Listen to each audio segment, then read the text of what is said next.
kembali lagi di tips 5 menit bareng Pipit. Nah, kali ini aku akan memberikan tips tentang gimana sih caranya agar kita bisa mengubah mindset untuk mengatasi gaptek.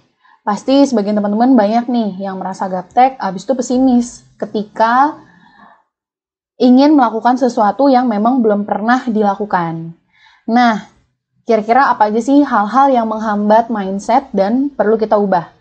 Yang pertama, tidak mau menerima kritikan. Nah, ini harus diubah mulai dari sekarang. Yang kedua, tidak ada usaha untuk berkembang menjadi lebih baik. Yang ketiga, menyerah begitu saja ketika dihadapkan oleh masalah. Yang keempat, sadar diri. Ada kekurangan tapi tidak dicari solusinya. Nah, keempat hal inilah yang sebenarnya menghambat diri teman-teman. Makanya akhirnya menjadi gaptek. Padahal kalau keempat ini dihilangkan atau bisa teman-teman ubah, yang namanya gaptek itu ya udah nggak ada lagi deh di kamus kita. Oke, nah cara mengatasi gaptek. Yang pertama, teman-teman harus melakukan persiapan terlebih dahulu.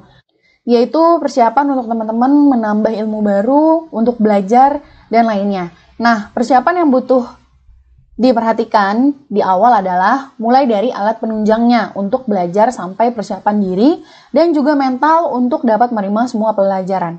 Karena apabila kalau misalnya teman-teman misalnya bisnis online, berarti apa yang dibutuhkan? Mulai dari gadget, laptop, kemudian ilmu tentang bisnis online-nya. Nah, semua itu harus teman-teman siapin dulu nih sebelum akhirnya praktek.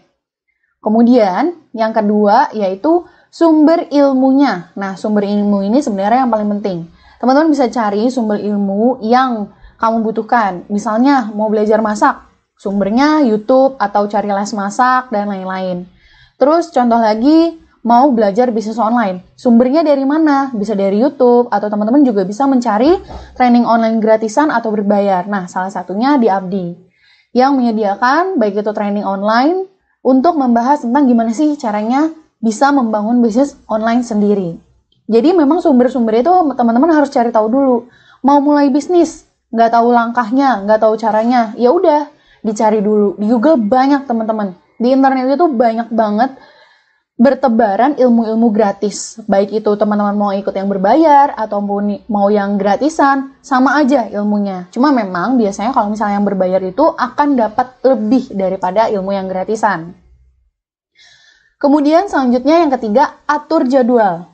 Atur jadwal belajar, jangan belajar terus-terusan gitu. Karena nggak tahu nih, terus tekadnya bulat, ya udah belajar terus gitu. Tapi nggak ada istirahatnya atau bahkan lupa praktek.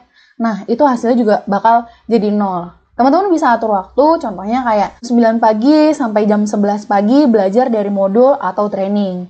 Kemudian dari jam 11 sampai jam 1 istirahat dan lain-lainnya.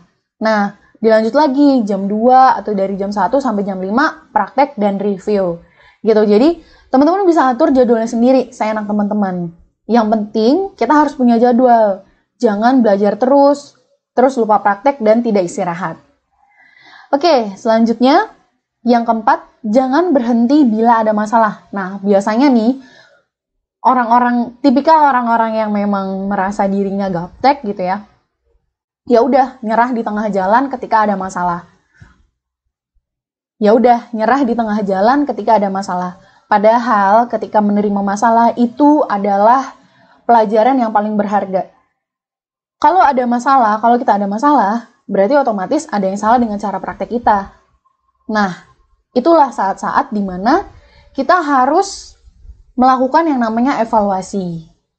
Karena pada tahap ini justru adalah momen untuk bisa berkembang.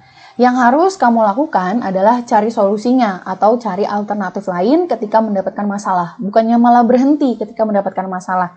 Karena yang namanya masalah itu tidak bisa terselesaikan dengan sendirinya. Jadi kita yang harus bergerak untuk menyelesaikan masalahnya.